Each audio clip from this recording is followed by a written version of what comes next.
नवमी की पौराणिक कथा। आंवला नवमी और शंकराचार्य जी की कथा। एक कथा के अनुसार एक बार जगत गुरु आदि शंकराचार्य भिक्षा मांगने एक कुटिया के सामने रुके। वहां एक बुढ़िया औरत रहती थी जो अत्यंत गरीब और दयनीय स्थिति में थी।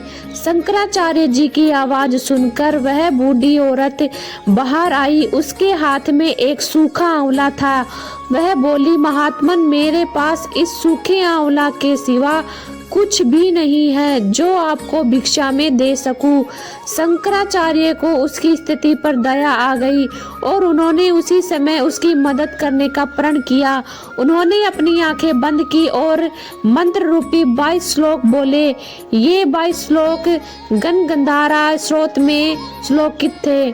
माँ लक्ष्मी ने दिव्य दर्शन दिए। इससे प्रसन्न होकर माँ लक्ष्मी ने उन्हें दिव्य दर्शन दिए और कहा, शंकराचार्य, इस औरत ने अपने पूर्व जन्म में कोई भी वस्तु दान नहीं की। यह अत्यंत कंजूस थी और मजबूरीवश कभी किसी को कुछ देना भी पड़ जाए तो वह बुरे मन से दान करती थी। इसीलिए इस जन्म में इसकी यह हालत हुई है।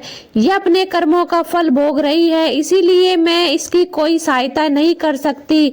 शंकराचार्य ने देवी लक्ष्मी की बात सुनकर कहा, हे माँ लक्ष्मी, इसने पूर्व जन्म में अवश्य दान धर्म नहीं किया, लेकिन इस जन्म में इसने पूर्ण श्रद्धा से मुझे यह सूखा आंवला भेंट किया है।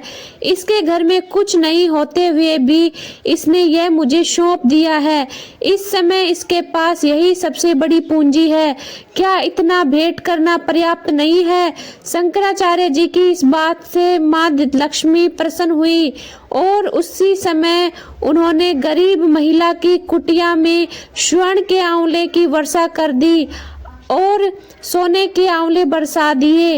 हे माता रानी, जिस तरह से बूढ़ी माई पर कृपा की सब पर करना। और जय माँ लक्ष्मी कमेंट में जरूर